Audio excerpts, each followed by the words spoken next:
KF21 수출 논의와 중일 안보 환경 변화는 한국 산업에 어떤 신호를 주고 있나요? 방위사업 수출을 장려하고 하면서 KF21에 대한 수출의 논쟁도 한창입니다. 가성비 시대를 끝내고 이제는 가치 있는 시대를 열어야 된다라는 시점에서 저는 이 KF21에 대한 수출 논쟁에 답이 있다라고 생각을 하고 있습니다. 여기서 우리가 놓치지 말아야 할 것은 지금 우리 한반도를 둘러싼 외교 안보적인 문제, 또 중국과 일본의 안보에 대한 갈등 문제, 또 일본이 계속 어떤 안보적인 상황을 부추기는 것, 구구 정권이 생기면서 어떤 안보적인 상황에 대한 자극을 계속 만들어내는 것, 이런 것들에 대한 것들이 우리의 방산 수출에 대한 것과 같이 밀접하게 연관이 되어 있다라고 보고 있습니다. 이러한 군비 경쟁을 넘어서 우주와 공역의 어떤 패권 다툼으로 번지고 있고, 또 일본은 이러한 미일 동맹 등을 얻고 아시아판 F-35 허브가 되려고 하고 있고, 중국은 물량 공세로 인해서 하늘을 덮으려 하고 있습니다. 이러한 상황에서 KF21은 우리에게 독자적인 안보 플랫폼을 가졌느냐라는 질문을 던지고 있다고 봅니다. 제가 주장하는 것은 이제 싸고 좋은 전투기라는 가성비 플레임은 깨야 한다고 봅니다. 대신 플라이스 디코딩의 전략을 세워야 된다고 봅니다. 이 플라이스 디코딩은 우리가 제공하는 빠른 납기와 정비 체계가 상대 국가의 전력 공백을 메워주는 안보 자산임을 우리가 설득해야 된다는 겁니다. 중국과 일본 사이에서 샌드위치가 되지 않으려면 우리는 무기라는 상품이 아니라 대한민국과 손잡으면 너희들의 안보 상태가 바뀐다라는 강력한 가치 신호를 보내야 된다고 봅니다. 이런 변화 속에서 2026년을 향한 한국 산업의 방향성은 어떻게 달라질 가능성이 있나요? 2026년에는 새로운 어떤 한국 산업에 대한 방향성, 이러한 것들을 진단해 볼 필요가 있습니다. 근데 2026년도에는 한국 산업의 방향성을 저는 비대칭의 시대라고 저는 생각을 하고 있습니다. 즉 완충된 둔화, 그리고 비대칭, 이 키워드가 2026년도의 대표적인 산업의 키워드다라고 보는데요. 세계 경제 성장률은 주춤하겠지만 승자와 패자가 극명하게 갈라지는 시대가 올 것이다 라고 저는 예측을 하고 있습니다. 제가 칼럼 등에서 세부적인 내용들을 소개를 했지만 2026년 한국 산업이 단순 제조에서 솔루션 제공으로 완전히 달라질 것이다 라고 저는 예측하고 있습니다. 과거에는 반도체나 배를 잘 만들어 파는 게 좋았습니다. 이제는 그 안에 AI와 피지컬 기술을 융합해야 합니다. 방산과 우주가 하나로 묶이고 자동차가 AI 모빌리티로 변화하는 산업 간 경계가 붕괴되고 있습니다. 그런데 우리는 아직까지도 이러한 산업 간의 경계를 인지하고 못하는 겁니다. 바로 2026년도에 시작될 산업의 모습이 완충된 둔화, 비대칭의 시대가 온다라는 것은 이러한 이유 때문에 그렇습니다. 이제 기술들은 AI가 별도로 하지 않고 그것을 어떻게 다른 어떤 산업에 연결시킬 것인가가 중요하듯이 방산과 우주도 하나로 어떻게 묶여서 그것을 시너지로 만들 것인가, 또 자동차가 AI 모빌리티로 변한 이런 산업 간 경계가 붕괴되는 것이 2026년도에 우리 산업계의 큰 방향성이다 라고 보고 있는 것입니다. 즉 개별 제품의 어떤 성능 경쟁이 아니라 공급망 전체를 누가 방향성을 갖고 있느냐, 그래서 범용 제품이 대량 생산해서 특화된 기술의 어떤 독점으로 완전히 이동할 것이다 라고 보고 있습니다. 이제는 얼마나 많이 만드느냐가 아니라 우리가 없으면 전 세계 공급망이 멈추는 급소가 어디냐가 더 중요한 것입니다. 그것을 찾아내서 그곳을 점령하는 비대칭 기술 전략이 산업의 본질이 될 것입니다. 2006년도의 산업의 패러다임은 이러한 비대칭의 시대로서 극명하게 승자와 패자가 나누어지고 산업과 산업이 어떻게 붕괴돼서 어떻게 결합하느냐에 따라서, 또 나 아니면 이것이 어렵다라는 특화된 기술들, 또 그런 것들을 어떻게 만들어 나갈 것인가에 따라서 산업의 본질이 달라질 것이라고 봅니다. 산업적 관점에서 2026년을 향한 정부 정책의 핵심 베팅은 어디에 있나요? 2026년도에 정부의 정책들을 보면은 우리 여러 가지 정부에서 어떻게 정부 정책의 예산들이 만들어지고 있느냐. 그렇기 때문에 어떻게 이러한 변화가 이루어갈 것인가에 대한 것을 우리가 볼 수 있는데요. 2026년도의 정부의 정책의 키워드를 보면 경제 안보에 성벽을 쌓기라고 저는 정의하고 싶습니다. 최근에 K방산의 외국인 투자가 300% 넘게 폭증했죠. 돈이 들어오는 것은 좋은 겁니다. 그러나 제가 칼럼 등에서 얘기하는 것은 양날의 검이 있다라고 경고를 했습니다. 이 양날의 검이 있다라는 것은 자본을 타고 들어오는 것은 좋은데 우리의 핵심 기술들이 쑥쑥 빠져나가고 있기 때문에 기술 도둑이 될 수 있다라고도 얘기할 수가 있겠습니다. 그래서 우리가 해결책으로 방산투자 통합 정보 시스템을 갖추어서 이러한 자금에 대한 흐름, 외국 자금의 흐름에 대한 것들을 우리가 모니터링하고 관리할 필요가 있겠다. 또 기술 보호에 대한 것들을 위해서 기술 보호 펀드를 만들어서 육성할 필요가 있겠다라는 것이 구체적 방안인 겁니다. 정부가 준비하는 핵심 이러한 통합 정보 시스템, 또 이것은 단순한 DB가 아니라 우리가 방산 생태계에 들어오는 자본에 꼬리표를 다 붙이는 겁니다. 마치 금융실명제가 이루어지는 것처럼 이 방산에도 이런 실시간 자금이 필요한 거고, 그렇기 때문에 이러한 것들을 통해서 2026년도에는 무조건적인 개방이 아니라 우리의 기술을 지키는 것이 중요하고, 이런 지키기 위한 펀드를 만들고 공급망에 여러 가지 징후가 생기면 즉각 경보를 울리는 이러한 것들이 필요합니다. 그래서 선별적 개방과 정교한 보호라는 것이 매우 중요하다고 저는 생각을 합니다. 이런 선별적 개방과 정교한 보호가 같이 맞물리는 어떤 이런 전략적 사항을 가져갈 때에 우리가 방위산업이나 또 우주산업이나 여러 가지 산업적인 측면에서의 모습을 같이 가져갈 수 있고 전략적 판단을 할 수가 있다고 봅니다. 이런 환경 변화 속에서 기업들은 어떤 판단을 먼저 내려야 하나요? 네, 제가 60조 원의 캐나다 잠수함 사업에서 우리는 상품을 팔고 있다 라고 주장을 했습니다. 우리는 상품을 팔 것이 아니라 파트너십을 팔아야 합니다. 기업들이 최우선적으로 판단해야 될 아젠다입니다. 이러한 우리가 2026년을 바라볼 때도 이 비대칭 시대가 있을 것이다, 그것이 키워드다 라고 했었죠. 기업의 경영진은 어떠한 판단을 가장 먼저 내려야 할까? 제가 상품 판매가 아니라 파트너십을 가져야 된다라고 주장하는 이유가 여기에 있습니다. 60조 원 규모의 캐나다 잠수함 사업을 예로 들어볼까요? 우리는 우리 배가 성능이 좋으니까 사주세요 라고 하는 세일즈맨이 되었습니다. 반면에 전략가는 이렇게 말하죠. 우리가 잠수함을 드릴 테니 캐나다의 핵심 강물과 한국의 배터리 산업을 묶어 북극해를 지켜주는 경제 안보의 블록으로 만들 것입니다 라고 주장을 하는 것이죠. 기업들은 이제 제품의 스펙 싸움에서 벗어나서 우리의 회사가 국가 전략의 어떤 퍼즐 조각이 될 것인가 라는 것을 생각해야 합니다. 2026년도에는 국가 전략과 싱크로율이 맞지 않는 기업은 글로벌 시장에서 설 자리가 없을 것입니다. 2020년도의 산업 경제의 판도는 비대칭의 시대라고 제가 주장을 하는 이유가 여기에 있습니다. 우리 방위산업도 6월에 60조 원의 캐나다 잠수함 사업이 선정이 되겠지만, 앞서 여러 번 얘기했던 폴란드의 잠수함 사업 실패의 룰을 범하지 않아야 되고, 그러기 위해서는 우리는 상품을 파는 거에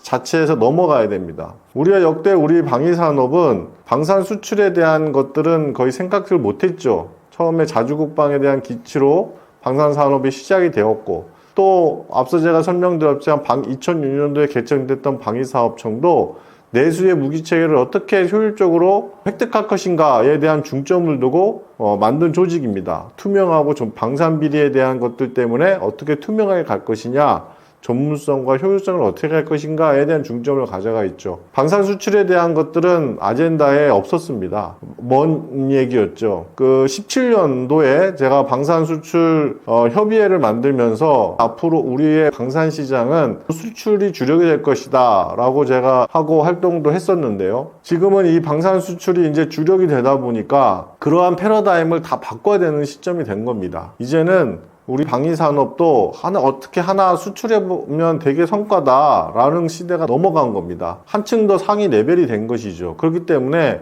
상품을 파는 어떤 자체에서에 그치지 말고 어떻게 우리가 수출국 파트너들과 함께 파트너십을 가져갈 것인가에 대한 전략으로 패러다임의 전환이 필요합니다. 박사님이 보실 때 2026년을 준비하는 경영자의 가장 중요한 역할은 무엇인가요?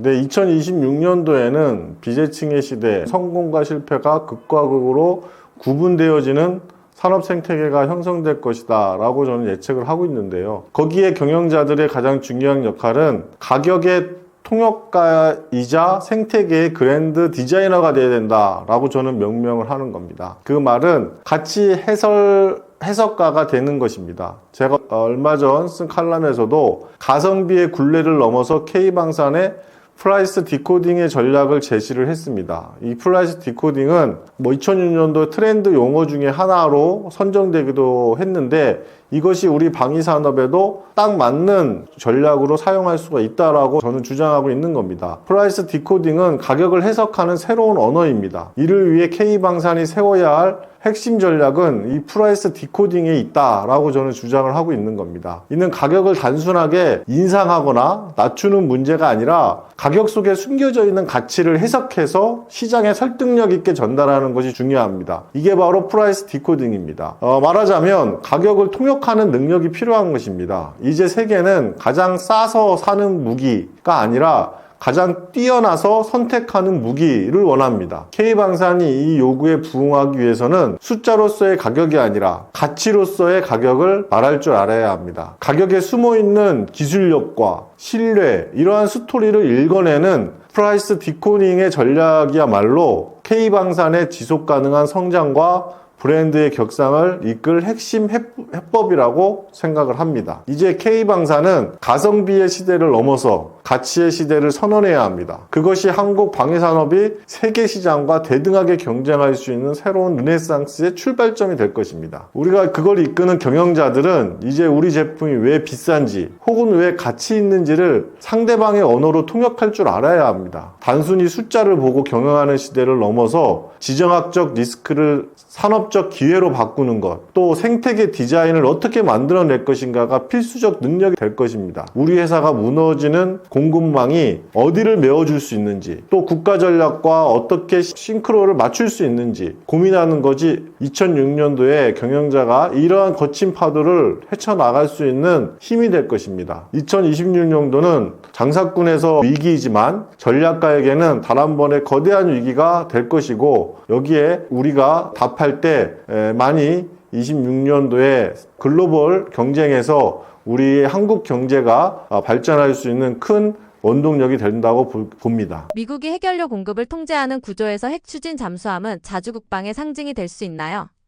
핵연료 통제와 자주국방은 우리가 목줄을 쥔 파트너가 될 것이냐 자주국방이 될 것인가에 대한 숙제로 우리는 패러다임을 좀 생각해 볼 필요가 있습니다. 자주국방 하면 뭐가 떠오르십니까? 우리 마음대로 무기를 만들고 쏘는 장면. 그런데 핵추진 잠수함의 이야기를 보면 여러 가지 복잡한 측면이 있습니다. 잠수함은 우리가 만들어도 그 안에 들어갈 밥, 즉 농축우라늄, 핵연료가 우리가 마음대로 할 수 없습니다. 한미 원자력 협정이라는 거대한 벽 때문에 그렇습니다. 역사적으로 보면 1980년 브라질이 핵 잠수함을 만들려다가 미국과 국제 원자력 기구 IAEA의 강력한 통제에 막혀서 수십 년간 고생한 사례가 있습니다. 연료를 공급받지 못하면 수조 원의 잠수함은 그냥 거대한 새 말뚝일 뿐입니다. 제가 지적하는 지점이 바로 여기에 있습니다. 핵 연료를 100% 자급자족하지 못하고 미국에 의존해야 한다면 이것은 절반의 자주국방일 수밖에 없습니다. 하지만 역설적으로 미국으로부터 핵 연료 사용 승인을 받아냈다는 것 자체가 한미 동맹이 핵 공유에 준하는 수준으로 격상됐다라는 강력한 외교적 상징이라고 볼 수 있겠습니다. 기술적 자주는 아니더라도 전략적 자율성을 확보하는 고도의 외교적 승부수가 될 수 있다는 것입니다. 목줄을 쥐고 있는 파트너와 그 목줄의 길이를 얼마나 늘릴 것인가, 그 밀당 자체가 자주국방의 새로운 정의가 되고 있는 것입니다. 이 핵연료 추진 잠수함은 국가적으로 필요한 사업일 수 있습니다. 그리고 반드시 성공적인 사업으로 이끌어 나가야 할 것입니다. 그렇지만 이것을 성공적인 사업으로 추진하기 위해서 우리는 어떠한 관점이 있는지에 대한 질문들을 계속 해나가야 할 필요가 있습니다. 막대한 비용과 기회비용에도 불구하고 핵 추진 잠수함이 필요하다는 주장은 어떤 논리에서 나오나요? 추진 잠수함을 추진할 때 막대한 비용이 들어가는데 비싼데 우리가 할 필요가 있는가? 또 이 사업의 추진이 필요성이 있는가에 대한 논리가 계속 되고 있는데요. 핵추진 잠수함 한 척의 건조비가 수조 원에 들어갑니다. 또 유지비는 더 어마어마하겠죠. 그 돈으로 재래식 잠수함의 여러 척을 뽑는 게 낫지 않느냐라는 합리적 의심은 우리가 당연하게 생각할 수 있습니다. 그런데 왜 핵 잠수함일까? 바로 은밀함의 지속성 때문입니다. 비유를 해볼까요? 재래식 잠수함이 스노클링을 해야 하는 수영 선수라면 핵추진 잠수함은 물속에서 한 달 내내 잠을 자도 되는 이너인 셈입니다. 재래식은 배터리 충전을 위해 수면 근처로 올라가야 하고 이때 적의 레이더에 잡힐 위협이 큽니다. 반면 핵추진 잠수함은 속도도 3배 이상 빠르고 승조원의 식량이 떨어질 때까지 물 밖으로 나올 필요가 없습니다. 그러나 제가 주장하는 것은 전략적 억제력의 차원을 설명할 수 있어야 한다는 것입니다. 북한의 잠수함 발사 탄도미사일 SLBM이라고 하는 이 잠수함이 우리 항구 앞바다에 숨어 있다고 칩시다. 재래식 잠수함에 추격하다가 숨가빠서 올라온다면 핵추진 잠수함은 그것을 바로 찾아낼 것입니다. 이러한 무제한의 자막 능력, 이것이 여러 가지 적에게 공포심을 가게 할 것이고 이러한 것들이 핵추진 잠수함의 필요성의 이유입니다. 이러한 핵추진 잠수함의 필요성의 이유에 발맞춰서 우리가 막대한 예산이 들어가는 만큼 전략적 어떤 사업 추진의 방법들을 시간을 갖고 고민할 필요가 있겠습니다. 핵추진 잠수함 추진은 한반도 비핵화 공동선언과 외교관계에 어떤 영향을 미치나요? 네, 이번 핵추진 잠수함의 미국의 승인이라는 것을 두고 많은 부분 이제 핵추진 잠수함에 대한 이야기들을 많이 하고 있습니다. 그러나 이제 민감한 이야기를 한번 해보면 한반도의 비핵화 공동선언을 통해서 우리는 핵에 대한 사용에 대한 것들을 사용하지 않는 것을 명문화했습니다. 1991년 노태우 정부 때 우리가 비핵화 공동선언을 북한과 같이 하면서 우리 스스로 발목을 잡는 족쇄가 되고 있다라고 일부 평가도 되고 있습니다. 물론 한반도에는 비핵화가 돼야 되고 이러한 것들이 필요합니다. 그러나 북한은 이러한 공동선언을 파기하고 핵무기를 만들었죠. 그럼 우리도 핵무기를 만들어야 되냐라는 거에는 반대를 하고 또 그거에 대한 논리도 명확하지 않다고 저는 생각을 합니다. 그러면 또 일부 일각에서는 핵추진 잠수함이 그러한 것들을 반증하고 있지 않느냐라고 하지만 또 핵을 사용한다라는 거하고는 다른 내용입니다. 핵무기와 핵을 기반으로 한 추진 잠수함을 만든다는 것은 다른 이야기인 것이죠. 그래서 핵추진 잠수함은 핵무기가 아니라 핵연료를 쓰는 엔진을 가진 배다. 이렇게 정의하는 것이 맞다고 봅니다. 국제법적으로도 핵추진 잠수함의 보유가 비핵화의 위반이 아니다라고 명명하고 있습니다. 다만 제가 쓴 그 칼럼에 보면 여러 가지 문제점이 있지만 이 신뢰성의 문제는 우리가 생각을 해볼 필요가 있습니다. 우리가 주변국과의 어떤 외교적 관계, 또 거대한 폭풍 속에서 만들어 나가는 이러한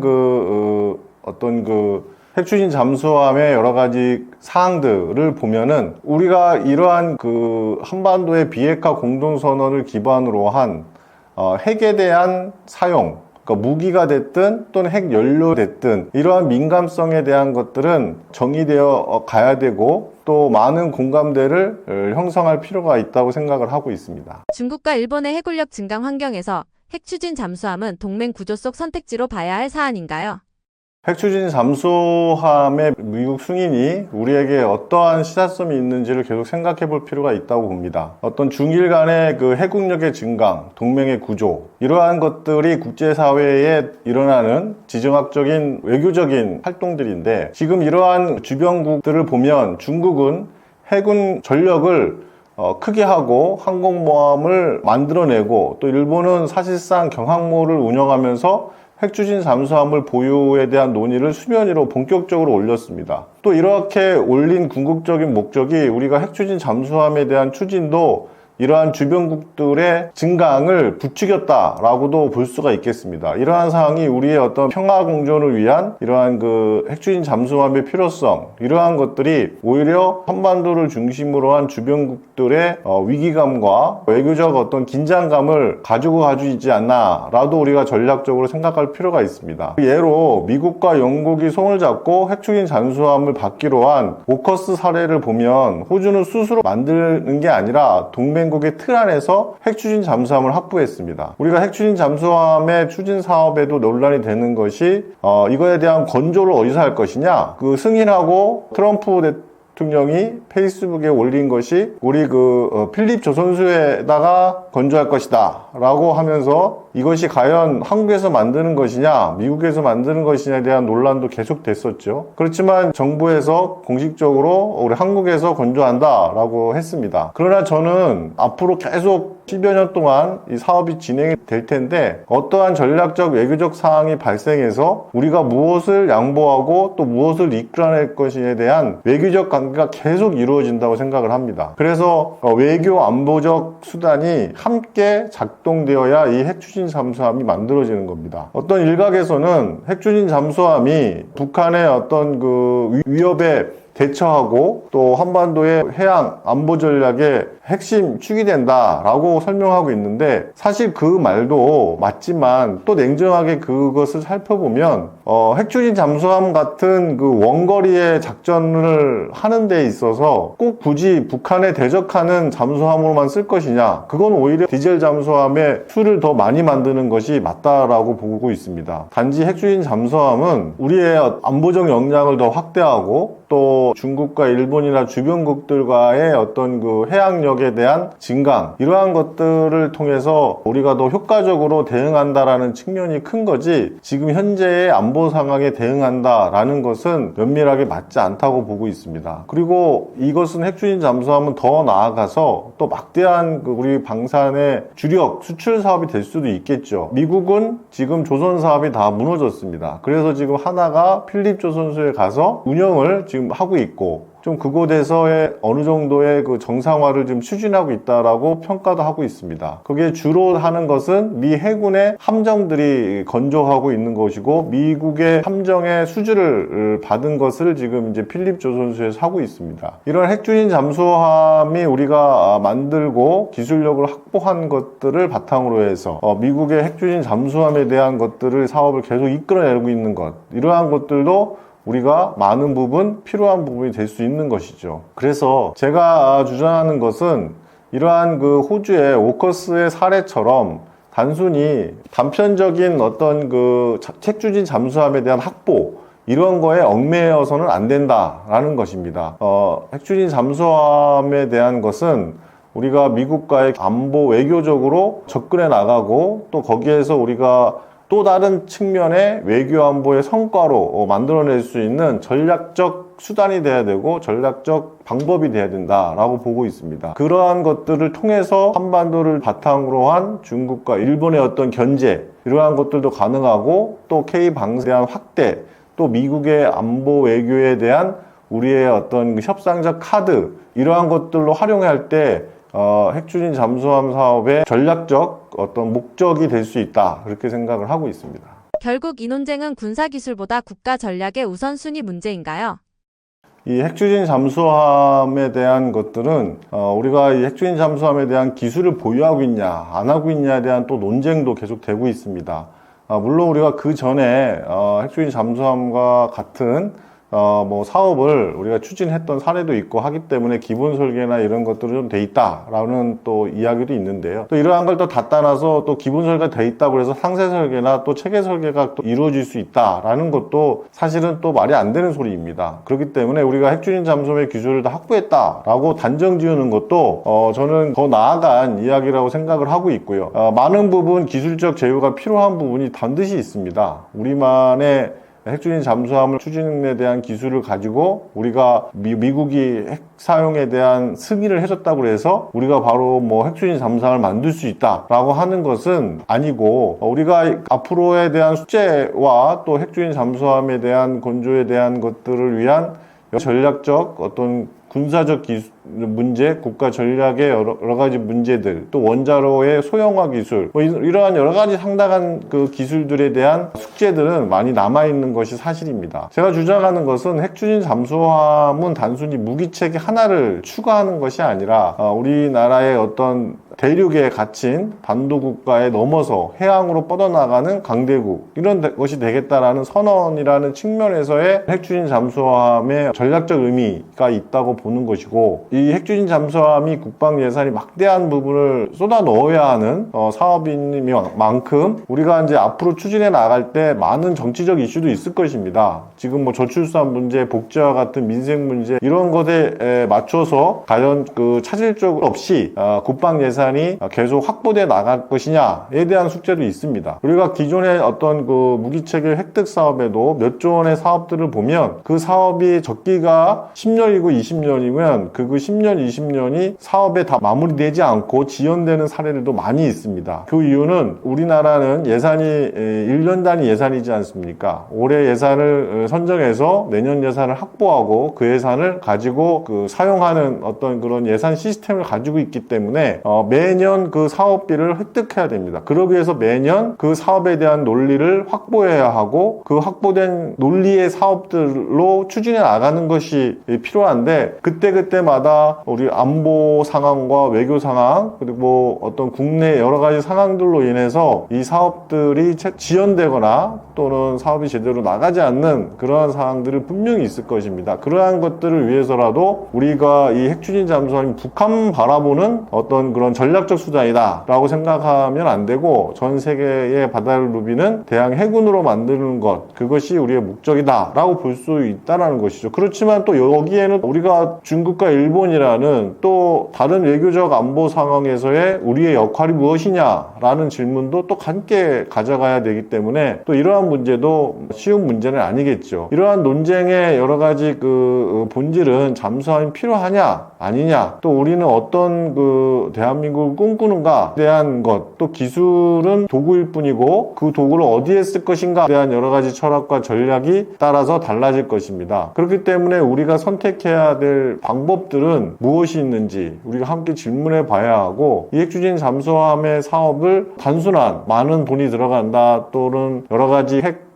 승인이 됐다, 또 원자로 소형에 대한 기술들을 확보해야 한다, 이런 지엽적인 것들에 대한 논쟁이 최근에 많이 있는 것 같습니다. 그렇지만 저는 이런 지엽적인 논쟁을 떠나서 앞으로의 사업들이 수십 년 동안 계속 이루어지고 그러기 위한 핵추진 잠수함을 매개로 한 외교 안보적 상황적 변화에 대응할 수 있는 전략적 선택, 또 전략적 방법, 이런 것들을 구사하는 것이 필요하다, 이렇게 생각을 합니다. 그래서 핵추진 잠수함, 이것은 달콤한 우리에게 사탕이 될 수 있지만 뜨거운 불덩이도 될 수 있다고 저는 생각을 합니다. 냉정하게 판단할 문제가 있습니다. 모두가 핵추진 잠수함 추진이다 라고 하니까 이번에 정부에서도 어떤 뭐 국가적 성과다 해서 아주 그 탑에 오른 성과로 되어 있는데, 물론 몇십 년 동안 이 핵추진 잠수함에 대한 추진을 진행하고 있었지만 미국의 승인이 없어서 이루어지지 못한 건 사실이고, 그거에 대한 분수령으로 승인을 받은 것은 매우 좋은 성과라고 생각을 합니다. 그렇지만 그러한 성과의 그림자로 무엇이 있는지 우리가 봐야 되고, 이 앞면에 햇빛만을 바라보고 우리가 따라가는 것, 그것은 오히려 핵추진 잠수함 사업이 전략적으로 잘 되게 하는 방법이 아니라고 봅니다. 어떤 우리가 무엇이 되기 위해서는 좋은 점만 바라보고 또 바라보는 것도 중요하지만 그 좋은 점 이면에 다른 점들을 계속 비난해주고 비평해주고 또 잘 될 수 있도록 또 지도해주고 하는 것이 필요하듯이, 핵추진 잠수함에 대한 어떤 시각도 일각에서는 다 긍정적인 모습, 또 환호하는 모습만 보여지는데, 제가 봤을 때는 이러한 제가 말씀드린 애교 안보적인 문제, 또 이 막대한 예산이 들어가는데 우리가 논리를 뭐 북한의 대응만을 바라보고 만든다는 것, 또는 대양 해군으로 가기 위한 전 세계를 누비는 대양 해군으로 가겠다는 논리, 여러 가지 논리들의 어떠한 함정은 없는지, 또 반대의 논리는 없는지, 그 반대 논리에 어떻게 우리가 극복해 나갈 것인지에 대한 면밀한 전략적 판단들이 같이 수반되어야 될 것입니다. 네, 저는 국방융합기술연구소를 운영하면서 방위산업이 어떻게 발전할 것에 대한 것들을 연구를 하고 있습니다. 그리고 최근에 방산기술진흥원을 만든다든지 방산 크러스트를 방산우주 산업 벨트를 조성해야 된다든지에 대한 연구를 하면서 많은 인사이트를 줬다고 생각을 하고 있고요. 그러한 여러 가지 인사이트 내용들을 칼럼에 싣고 많은 사람들에게 공유하고 있습니다. 그래서 우리 방위산업이 더욱더 발전하고 또 수출적인 측면, 이런 측면에서의 어떤 놓치지 말아야 할 아젠다들을 발굴하고 있습니다. 또한 우주 산업을 위해서는 노바엑스라는 스타트업을 만들어서 직접 산업을 이끌고 있습니다. 우주항공 방산에 대한 솔루션을 제시하고 우주 산업에 대한 것들에 대한 일선에서 활동을 하고 있습니다. 이러한 것들을 통해서 방산과 우주 산업이 함께 시너지를 만들어내고 또 우주항공 방산 산업이 계속 발전할 수 있는 토대가 만들어졌으면 좋겠습니다. 그러한 활동들을 통해서 여러분들에게 더욱더 많은 정보와 내용들을 제공할 수 있도록 하겠습니다.